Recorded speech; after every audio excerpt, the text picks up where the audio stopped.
Brasil é o segundo país no mundo com mais casos de abuso sexual contra crianças e adolescentes. Aqui somam 500 mil casos de exploração sexual infantil todo ano. E dados do Instituto de Pesquisa Econômica Aplicada, IPEA, mostram que 70% das vítimas de estupro no Brasil são menores de idade. Segundo outro estudo, agora acreditado à Unicef em parceria com o Fórum Brasileiro de Segurança Pública, fica evidente que o abuso e a exploração sexual de criança e adolescente se tratam de um problema de saúde pública que exige um enfrentamento por parte de toda a sociedade. Então, para você saber qual o cenário dessa violência em Mato Grosso do Sul e o que está sendo feito para combatê-la, o mérito da questão recebe a coordenadora da Infância e Juventude do Tribunal de Justiça do Mato Grosso do Sul, a desembargadora Elizabeth Anache.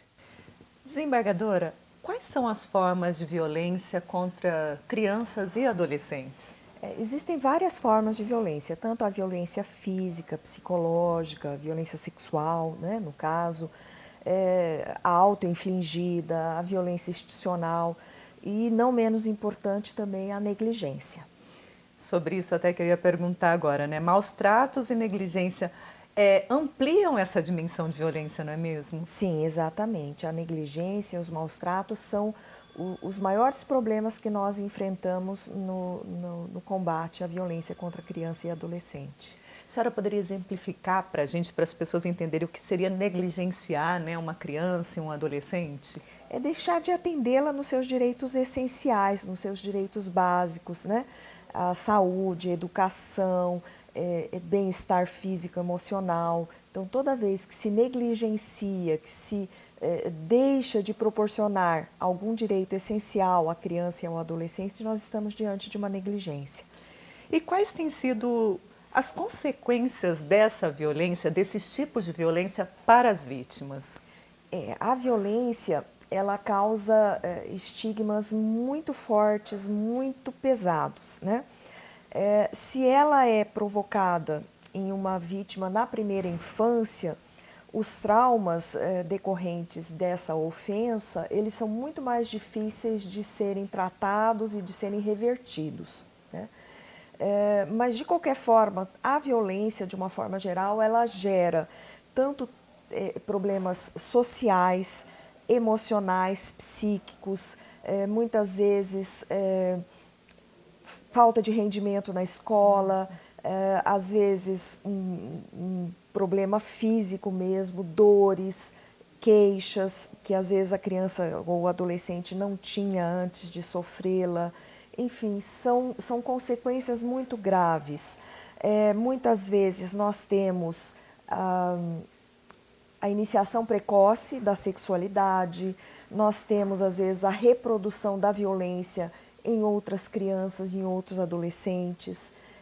Nós temos o uso de substâncias psicoativas, álcool, drogas, enfim, são consequências das ofensas contra criança e adolescente, em muitos casos, em especial os mais graves. E está presente, a violência ela está presente em todas as classes sociais ou é particular de uma classe só? Como que funciona isso? Não, a violência ela está presente em todas as classes sociais. O que a gente percebe é que, às vezes, nas classes mais elevadas, muitas vezes na tentativa de manter um status social, se busca escondê-la, né? Se minimiza para não ferir esse chamado status, né, das classes mais altas, mas elas existem, a violência ela existe em todos os âmbitos. 45,5% das crianças abusadas são negras.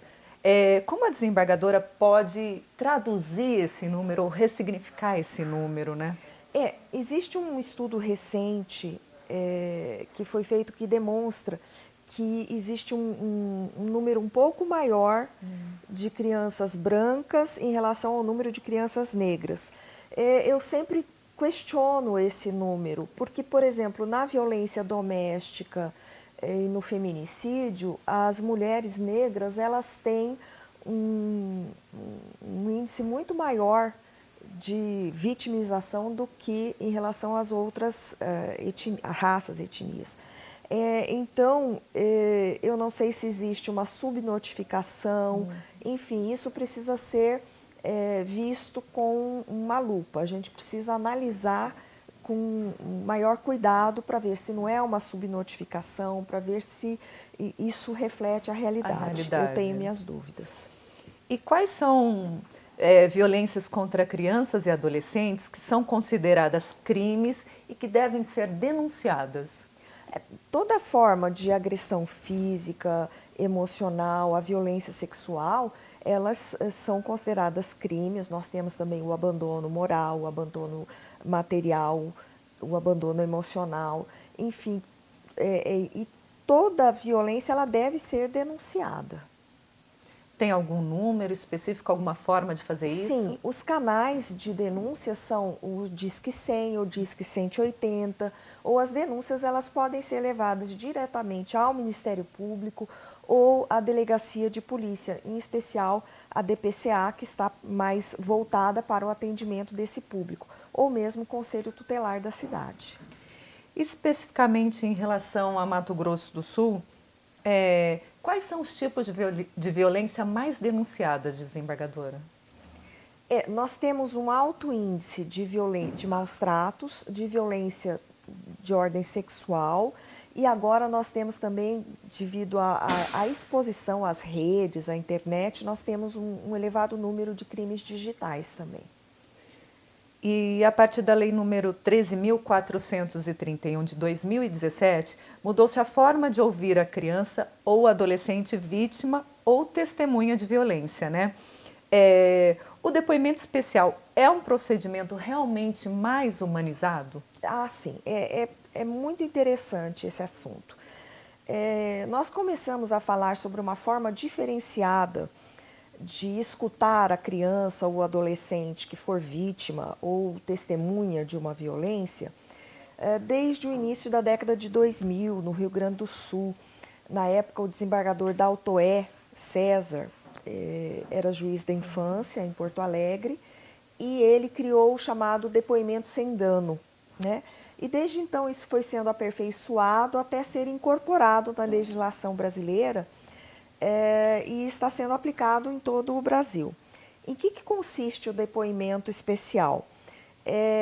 Antigamente, uma criança ou um adolescente que fosse prestar um depoimento, prestar declarações em um processo judicial, ela era ouvida como um adulto numa sala de audiência, na presença do juiz, na presença dos advogados, dos promotores, dos defensores. Era intimidador. É uma situação em que havia uma revitimização. E a partir do momento em que se percebeu que nós precisávamos tratar com proteção, com empatia, cuidar para não revitimizar, é que se criou uma nova forma de oitiva, de escuta dessas crianças e adolescentes. Como que isso é feito? A escuta é formalizada através de uma pessoa treinada para isso, capacitada, que é o entrevistador forense. Ele fica numa sala especialmente preparada, com elementos lúdicos, né? Em que a criança se sinta acolhido, o adolescente se sinta acolhido. E a forma de oitiva, ela é mais tranquila. A criança ou o adolescente faz a sua narrativa de uma forma mais livre a respeito dos fatos, enquanto o juiz, o promotor, o advogado, as partes ficam em outro ambiente separado e acompanham por um sistema de videoconferência enquanto esse depoimento é prestado. Sem interferência, a criança ou adolescente é alertado sobre a forma como está sendo ouvida e tudo isso visando o acolhimento, visando a não revitimização e tendo empatia com a situação daquela vítima ou testemunha de uma violência. E a partir de então, quais têm sido os resultados, né, dessa forma de depoimento?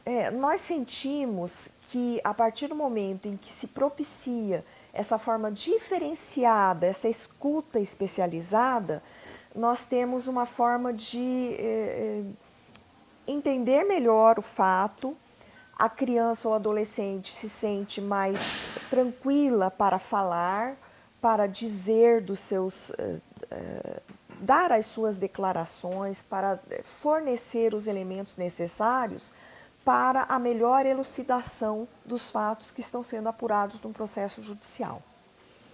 E quais as novidades da legislação sobre o assunto em geral, né? Sobre violência contra a criança e adolescente? Me parece que foi criado um comitê.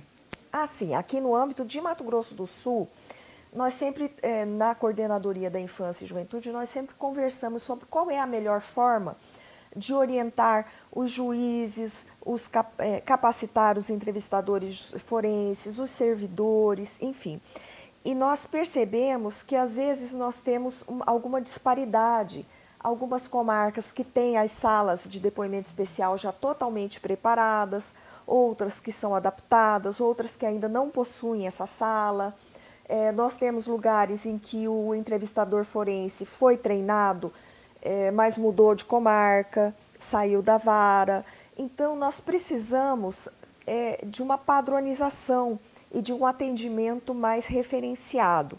Pensando nisso, nós pedimos à presidência do tribunal, ao Conselho Superior da Magistratura, que instituísse um comitê de acompanhamento, de suporte técnico, de supervisão para o depoimento especial, que é formado por um juiz especializado no assunto e por servidores que trabalham diretamente com a capacitação e com o serviço propriamente dito. E com isso nós vamos procurar acompanhar todas as comarcas de Mato Grosso do Sul em que é prestado o depoimento especial, em que essa técnica é utilizada e ela deve ser utilizada em todos os casos em que é ouvida uma criança ou adolescente, vítima ou testemunha de violência, de forma que todos tenham a capacitação necessária. Nós vamos vistoriar as salas de depoimento especial para verificar todos os requisitos técnicos, enfim, é essa a novidade que nós temos agora neste último semestre de 2022. Uma grande novidade. Sim. Depois do intervalo, você fica sabendo o que fazer e como denunciar uma violência infantil. O mérito da questão volta já.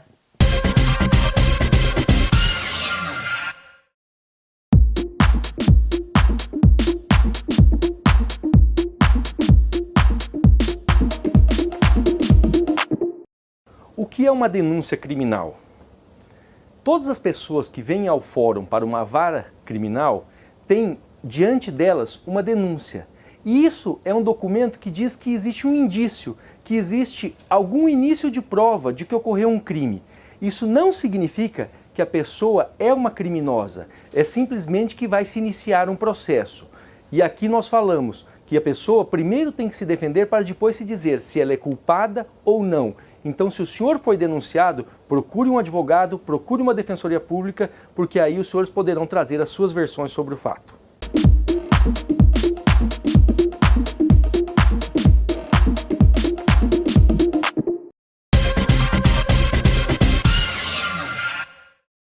O programa está de volta e hoje a entrevista é com a desembargadora Elizabeth Anache, que fala sobre as violências praticadas contra criança e adolescente e principalmente como combatê-las. Desembargadora, há sinais que podem indicar que algo de errado está acontecendo com uma criança ou adolescente? Ah, sim, as famílias devem prestar atenção. Muitas vezes esses sinais são dados em outros locais, não só em casa.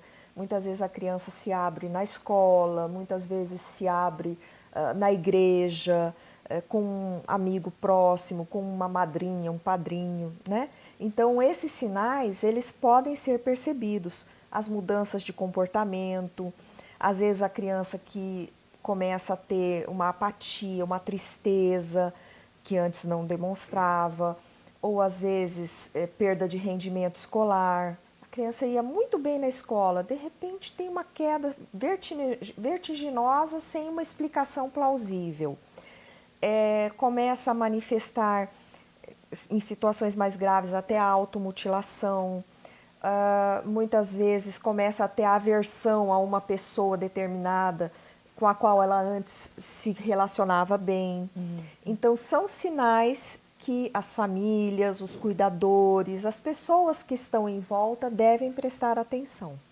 Vamos supor, eu não sou da família, notei esses sinais, né? Sou uma amiga, enfim, como que eu denuncio? Para onde eu levo isso? Também é para os canais, para os Em primeiro lugar, denúncia? comunicar aos pais, se perceber alguma negligência no sentido de não tomar a atitude certa, aí sim a denúncia para os outros canais.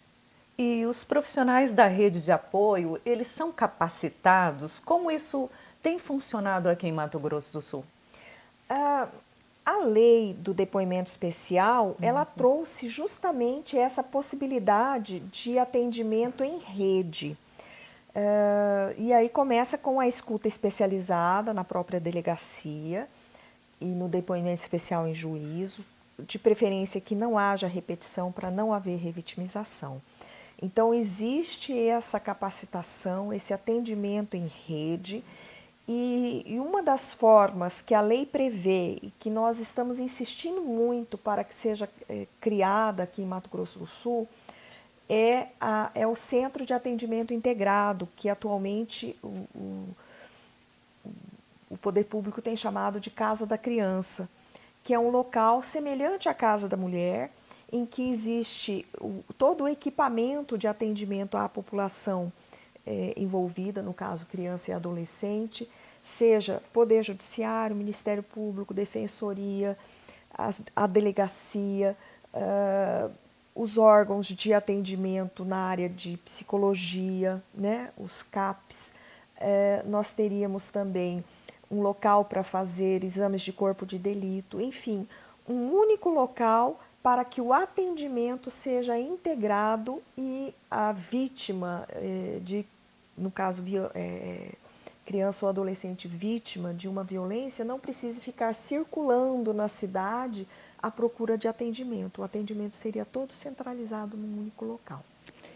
E como prevenir a violência infantil? De novo, a gente fala como é importante esse eixo, né? O eixo da prevenção. Porque quando a gente chega no eixo da punição, né, o problema já aconteceu. Né? É evidente que a gente tem que procurar evitar a impunidade para que os casos não se repitam. Mas o eixo da prevenção eu acho que é o mais importante. Antes de acontecer o problema, intervir. Né? E a prevenção, ela vem de vários fatores, vários locais. Primeiro, a própria família, que tem que prestar atenção naqueles sinais que nós falamos, de mudanças de comportamento, de evidências que algo há de errado com aquela criança ou com aquele adolescente. Né? Em segundo lugar, nós temos o eixo institucional, em que nós temos que ter políticas públicas voltadas para a prevenção. Por exemplo, vaga em CEINF previne a violência contra a criança e adolescente. Porque se o pai e a mãe têm que sair para trabalhar e não tem aonde deixar o seu filho, a sua filha, essa criança ou esse adolescente fica mais sujeito a sofrer uma violência, ou dentro da própria casa, por um irmão mais velho, ou nas vizinhanças. Né? Então, as vagas em CEINFs, em escolas integrais, elas auxiliam muito nessa prevenção. Um outro aspecto que a gente sempre menciona é, por exemplo, algo que não se relaciona com infância e adolescência, mas a gente fala, por exemplo, da política habitacional adequada. Hoje em dia nós vemos muitas famílias, às vezes numerosas, morando ou em barracos ou em quarto e sala, todas dormindo no mesmo ambiente. E isso leva a criança ou adolescente a visualizar, muitas vezes, a vida sexual dos seus pais, da mãe com o padrasto, com o pai ou a madrasta, né? E isso leva a uma sexualização precoce e é uma forma de ofensa à criança. Né? Então, se nós tivermos uma política habitacional adequada, nós podemos evitar uma série de outras coisas. Enfim, nós temos que ter essa visão do todo para trabalhar com a prevenção. A gente estava falando até sobre, não no programa, aqui nos bastidores, dessa questão da influência do mundo digital também, né? Sim, esse é outro ponto importantíssimo. Nós sabemos que hoje em dia o acesso ao mundo digital, à internet, ele está globalizado, ele está ampliado e até por uma questão do fator da curiosidade infanto-juvenil, o acesso à pornografia ele se tornou precoce e isso leva, evidentemente, à necessidade de intervenção. Então, nós orientamos sempre os pais a cuidar dessa questão do acesso a tablet, celular, computadores, cuidando bastante com relação à limitação de horário, colocar filtros para saber quais são os canais que a criança pode acessar, muitas vezes não acessar sites que tenham conteúdo inadequado, que sejam para uma faixa etária inadequada. Então esse é um ponto importantíssimo para a prevenção. Ajudar a criança a ter conhecimento do seu próprio corpo desde cedo é fundamental para combater o abuso e a violência sexuais. Por quê? Isso é essencial. Muitas vezes a criança não tem a maturidade suficiente ou não tem o conhecimento suficiente para saber distinguir o que é um carinho do que algo mais num outro contexto, no contexto da sexualidade. Então ela tem que ser ensinada de que suas partes íntimas não devem ser tocadas, né, por estranhos ou de uma forma lasciva. Ela tem que ter mecanismos para se autoproteger e inclusive para denunciar, para contar quando isso acontecer. Porque muitas vezes só o adulto sabe essa diferença entre o que é um carinho inocente do que algo num contexto sexualizado, no contexto de ofensa sexual. E aí é importante a gente desde cedo ensinar a criança do que ela deve ter cuidado. Quais são os limites, né? Quais são os limites, colocar os limites e relatar quando isso acontece. E qual deveria ser o cenário, com base na doutrina de proteção integral, resguardada pela Constituição Federal? É a prioridade absoluta. Nós temos que ter a consciência de que a prioridade absoluta deve ser respeitada. A prioridade absoluta dos direitos da criança e do adolescente. Então, vamos traduzir o que é essa prioridade absoluta, como deve ser, isso deve ser levado a sério, né? Por exemplo, educação, vagas em CENF, a habitação, os planos, os projetos habitacionais, enfim, prioridade absoluta. Isso deve existir, não pode ser, né, deixado de lado. Sim, e é interessante isso, porque muitas pessoas, existe uma pesquisa recente que indagou as pessoas se elas achavam certo a prioridade absoluta, a proteção integral. Mais de 90% das pessoas concordaram, só que cerca de 10% sabiam dizer o que era a prioridade absoluta, o que era a proteção integral. Então, é essencial esclarecer a população em geral sobre quais são os direitos da criança e do adolescente para que eles sejam efetivados. Desembargadora, a gente estava falando sobre legislação, né? Sobre direitos. O que precisa ser revisto? Eu acredito que nós temos que fazer mais campanhas de informação para que isso leve à prevenção, né? Nós temos, por exemplo, na Coordenadoria da Infância, agora em andamento um projeto de visita a escolas. Nós começamos com um projeto piloto em 2 escolas para divulgar um livro chamado Estrelas na Cabana, que foi feito em parceria com o Projeto Mãe Águia e com o Projeto Nova, né, que são 2 ONGs que atuam nessa área de combate à violência sexual contra crianças e adolescentes. E é um livro infantil, nós temos o filme também a respeito do assunto. E nós levamos a escola para debater o livro, a criança tem a oportunidade de escrever o final no livro, sabe? Então é bem interessante você levar o assunto para a discussão, para que a criança tenha realmente, a criança ou adolescente tenha mecanismos de compreender quando está sendo vítima ou quando está testemunhando uma violência e tenha mecanismos de denunciar. Quer dizer, fortalecer o trabalho preventivo. É isso que deve ser revisto. O que mais preocupa em se tratando de Mato Grosso do Sul? Nós temos hoje, por exemplo, um altíssimo índice de violência sexual contra crianças e adolescentes. Nós temos, por exemplo, registrados 73 estupros de vulnerável a cada 100 mil habitantes, que é um índice muito alto. Às vezes a gente até se questiona se esse índice alto não se deve a um registro maior que não existiria em outros lugares. Não sei se aqui é tão mais alto assim o índice de estupro de vulnerável do que em outros estados, mas esse é um fator que nos preocupa muito. A gente até falou sobre o índice de crianças negras no primeiro bloco, e os índices servem mais para servir de base, né? Às vezes não refletem tanto a realidade, né, desembargadora? Sim, mas eles são importantíssimos para nortear a nossa política de atendimento, a política institucional. E as políticas públicas, né? Como o TJMS tem enfrentado a questão? Falou da campanha, falou do livro. Como que o TJMS tem feito isso aqui em Mato Grosso do Sul, esse trabalho? Nós fazemos não só o trabalho através das políticas institucionais, na coordenadoria da infância, no comitê que nós recentemente criamos, do depoimento especial, mas nós também temos formas de atendimento especializado. Por exemplo, nós temos em Campo Grande uma vara especializada em crimes contra crianças e adolescentes.